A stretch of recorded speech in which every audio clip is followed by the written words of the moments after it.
The sun never sets on the Islamic apologetics meltdown. The meltdown started back in June with Mohammed Hijab's interview with Sheikh Yasir Qadhi, where Dr. Qadhi shattered the myth of the perfect preservation of the Quran, instantly exposing decades of lies by Muslim apologists. Both Mohammed Hijab and Dr. Qadhi tried to minimize the damage by deleting the interview, but everyone had already downloaded it, so Muslim apologists received a crash course in the Streisand effect, the principle that when people find out you're trying to hide something from them, they suddenly become more interested in what you're trying to hide. This led to a great deal of mockery. Critics of Islam began mocking the claim that the Quran has been perfectly preserved, and they began mocking Muslim apologists for lying about their book. As we all know, of course, Islam, that proud spirit, cannot endure to be mocked. Mohammed Hijab went off the rails and started sending us messages about golden showers and all kinds of other perversions he learned about from his online viewing habits and from his prophet. Then he came up with the brilliant idea of posting veiled threats of rape and torture directed towards the wives of critics of Islam. That worked out well. Just ask my good friend Abu Porker, the first of the rightly folded critters. After that, Ali Dawah posted a video announcing that despite decades of Muslim apologists lying about the death penalty for apostasy, just like they were lying about the preservation of the Quran, apostates will indeed be executed when Islam conquers the world through high birth rates. There's a reason why there's a capital punishment, because people like you, little weaklings who leave their religion and cause corruption in the land by spreading it, the capital punishment in Islamic law would be applied to you. We have no doubt, and we're proud of that. Yeah, capital punishment will be applied in an Islamic state. Under an emir, it is done, yes, and we, you know what, we'll be watching.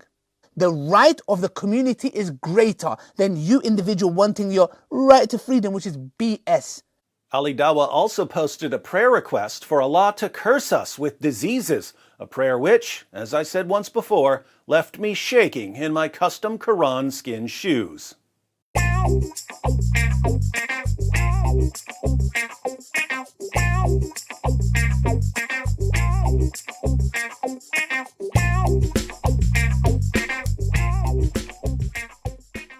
Mohammed Hijab and Ali Dawah and Farid and Adnan Rashid then came together like the Constructicons forming Devastator to try to get critics of Islam banned from Patreon. This led to critics of Islam getting much more financial support, and as we all know, mo money, mo projects.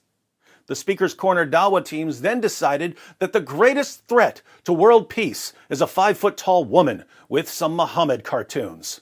So they surrounded Hatun Tash and convinced the British government to forcibly remove her from Speaker's Corner, not realizing that by blocking free speech at Speaker's Corner, they just showed the world that mainstream Islam is indeed hell-bent on destroying the foundations of Western civilization.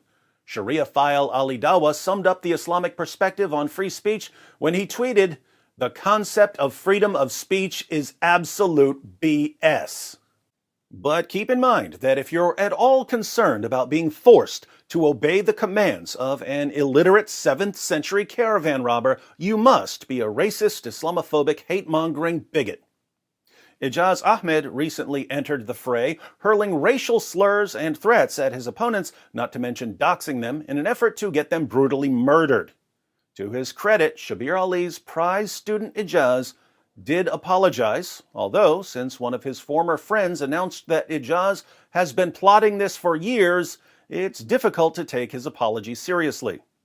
Not to be outdone, Islam's greatest apologist and my personal nemesis, a man who was defending Islam when Mohammed Hijab and Ali Dawah were still in diapers, much like Aisha when Muhammad started lusting after her, a man who publicly declared war on me a few months ago, a man whose entire life has been dedicated to imitating his prophet in every way, was arrested for his extraordinary collection of child pornography.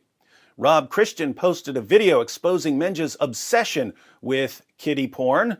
Once he was released on bail, MENJ responded by declaring, I'm coming for your censored head, you censored Rob Christian, and by posting a picture of himself with a kitchen knife. Not surprisingly, one of MENJ's obsessions is arguing that Rebecca in the Bible was 3 years old when she married Isaac.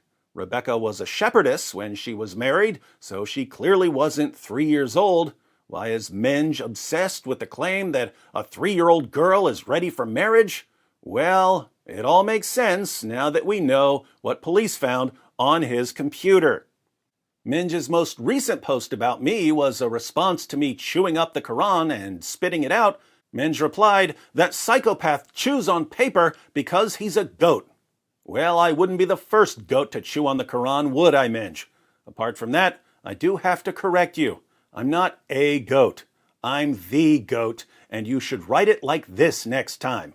Much like Aisha when your prophet climbed on top of her, you're missing a few periods. So, in the past few months, the Muslim apologists who've spent years lying about the preservation of their book, lying about the Islamic view of our rights, lying about the penalty for apostasy, and lying about the Islamic view of women, suddenly began admitting that the Quran has been corrupted, that apostates will be executed, and that Islam aims to destroy Western civilization. They've been babbling about golden showers, threatening women with rape and torture, calling on Allah to give us diseases, getting Christians removed from Speaker's Corner, trying to get us deplatformed, using racial slurs, threatening us, doxing us, and of course, vigorously masturbating to child pornography. Why do we mock their religion?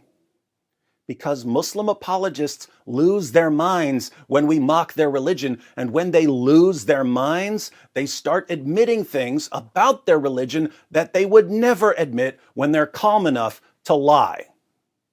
At this point, you might be wondering, if Muslim apologists are doing such an awesome job exposing and destroying their own ideology, what's the point of non-Muslims criticizing Islam? Well, the Bible commands us to love our enemies. The Bible says if your enemy is hungry, feed him. If your enemy is thirsty, give him something to drink. The same principle applies here.